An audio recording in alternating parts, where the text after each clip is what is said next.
Welcome to Just the Stats NFL. My name's Ernie Jennings. I'm your host, and today we're going to do one of three podcasts that cover the Super Bowl. So the first one here, we'll start with just a little bit about the game itself, where it's being played, the two teams, their background is primarily what we're going to look at in the Super Bowl, the different times they've both appeared in the Super Bowl. And obviously, for the Patriots, they've been in the Super Bowl quite a few times. So we'll talk about that. And then that'll be it. And then a couple days later, maybe Wednesday, I believe, and Friday, I'll try to wrap up a couple more, one on some statistics, some looking at the game, situations, and so forth. We'll find some things to talk about. As with the Super Bowl, they have to find things to talk about for 2 weeks. So we're going to do 3 podcasts on it. So let's get going. This is Super Bowl 60. Amazing that that's the case. It's going to be played at Levi Stadium, which has always said San Francisco, but it's really Santa Clara, the Bay Area, and we'll talk about that in a minute. Kickoff will be at 6:30 p.m. on Sunday, February 8th. So should be I'm hoping for a really great, exciting game. And I do have a team I'm rooting for, but I still want it to be exciting, not a blowout one way or the other. So that's what I'm looking for. So like I said, this is going to be in Levi Stadium in Santa Clara. And this is the second time that Levi Stadium has hosted the Super Bowl. The previous was 10 years ago in Super Bowl 50. And that one, I will say, as far as logistics go in the city and their effort to put on a good Super Bowl, did not do well. They had a lot of controversy that came out of this. Economic, logistical, political headaches, all of it showed up in 16, and they did not handle it well.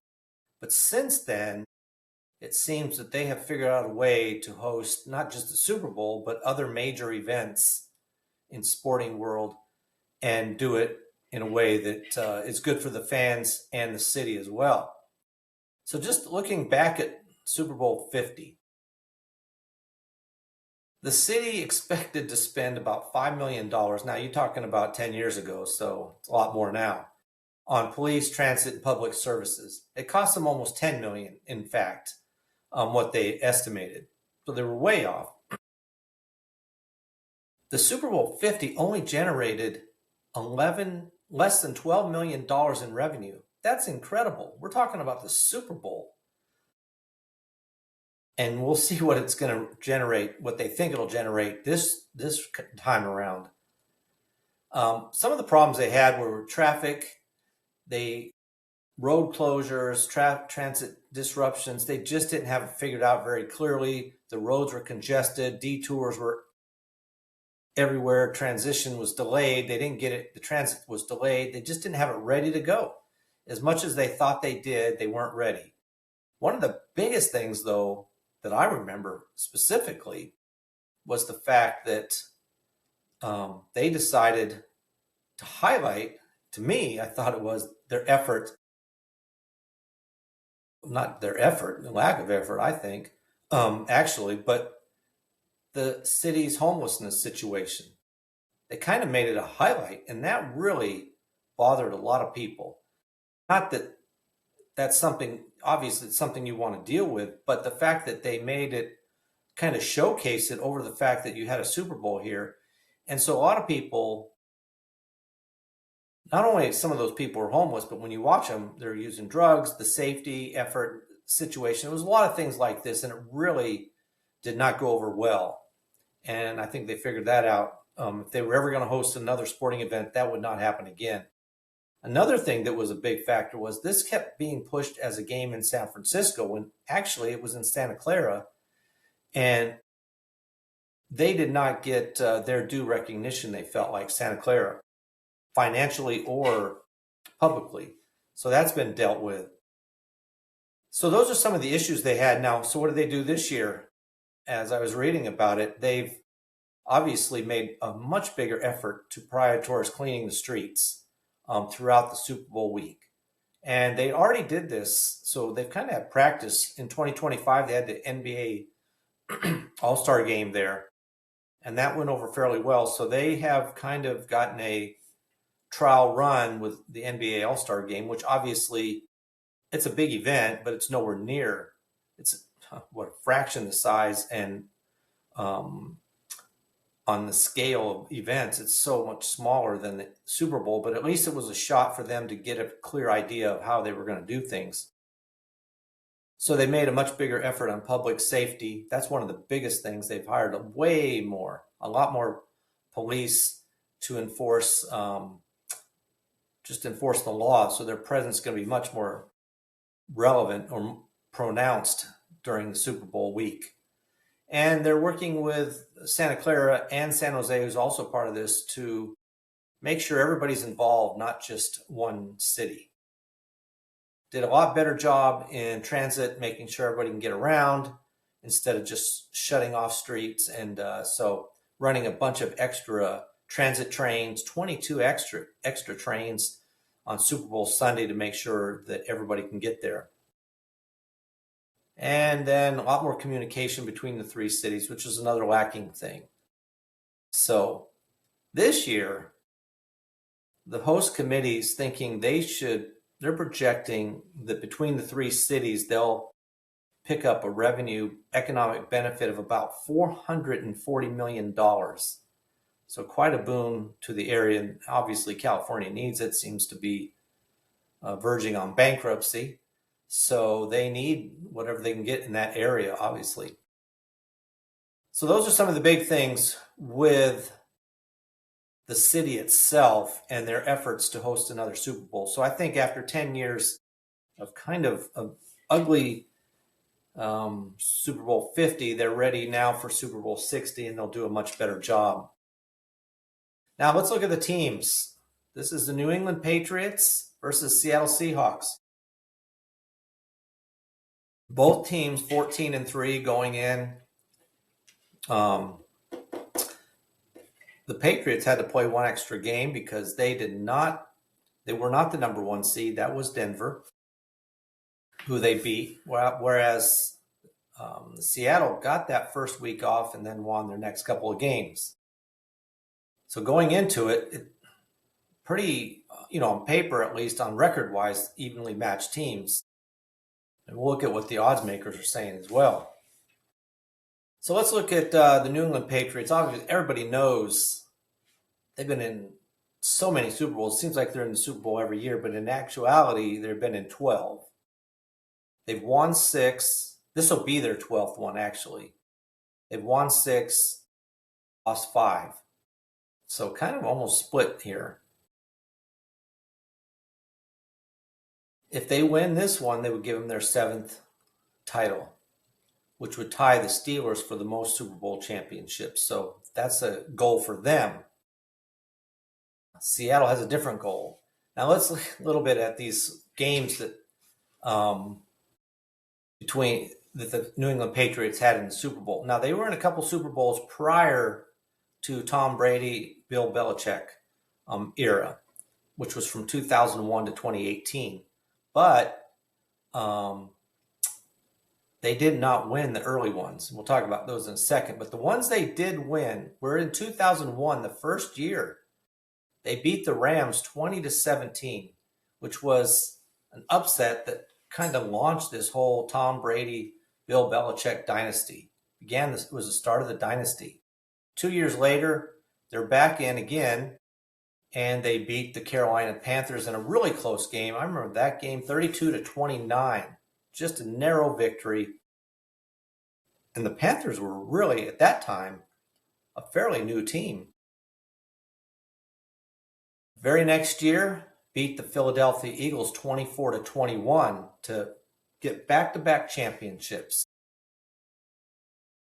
Like I said, every year, you think that they're in the Super Bowl every year. Well, they're not, because they went 10 years between Super Bowl 39 beating the Eagles to Super Bowl 49 when they beat the Seahawks in a game that they should never have won.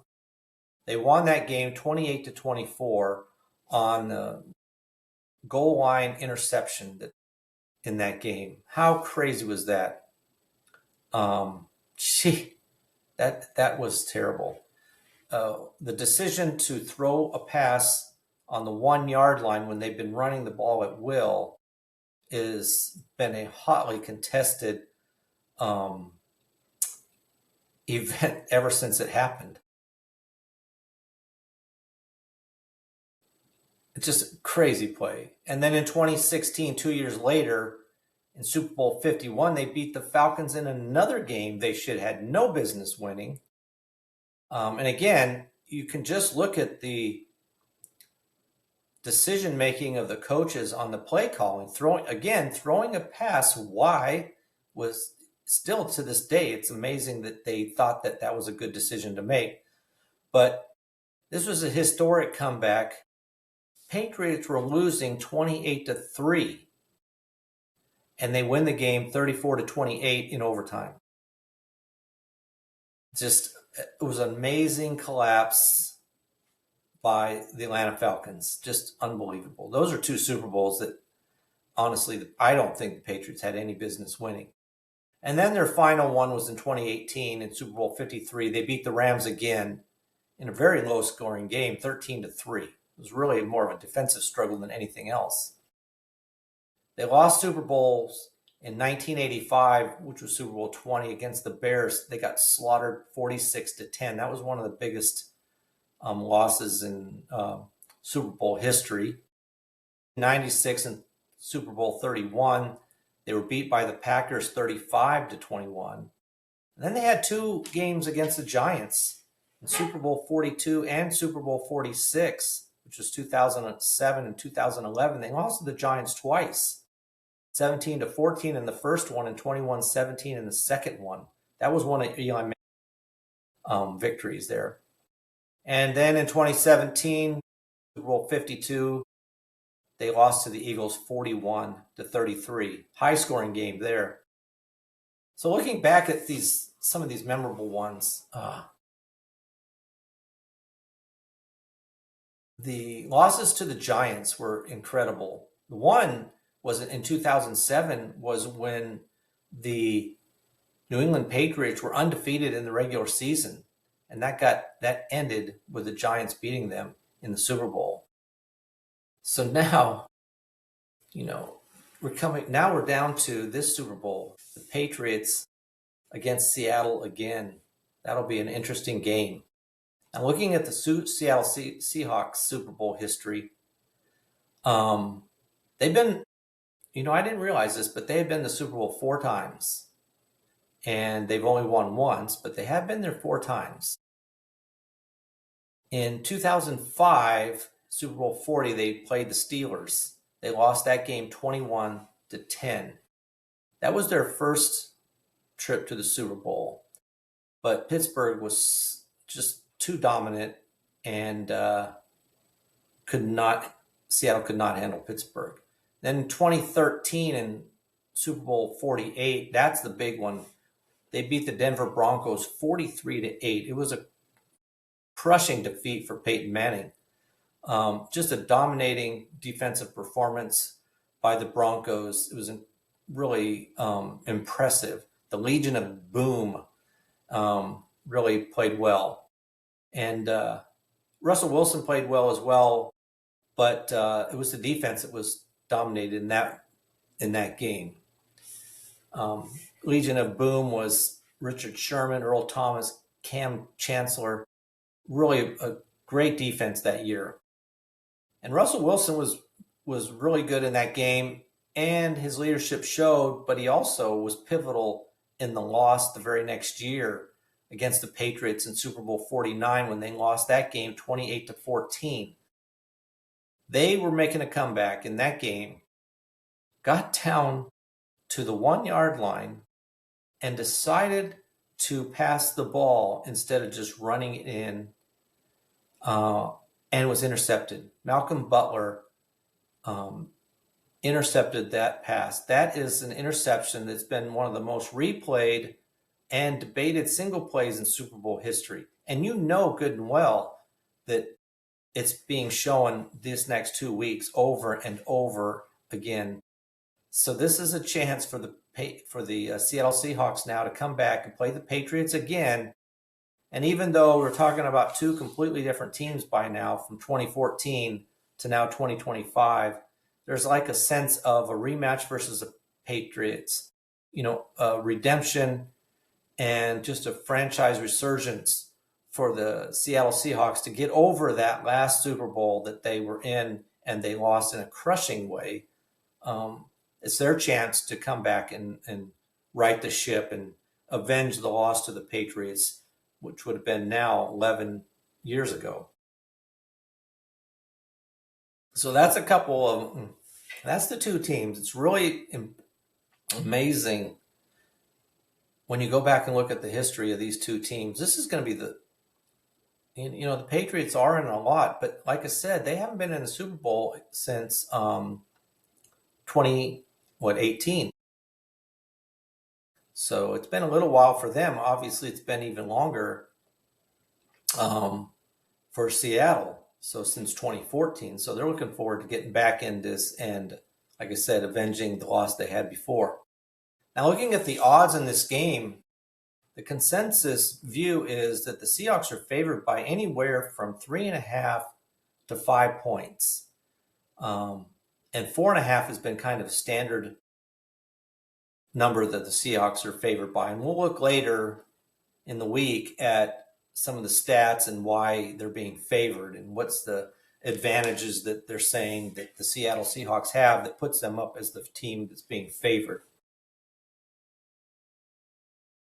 The game total over under is 45.5 points. So you're talking about a game that's somewhere like, 24 to 21, maybe something like that. That'd be 45 points, somewhere in that range in the 20s. If both teams score in that amount, and it's a close game.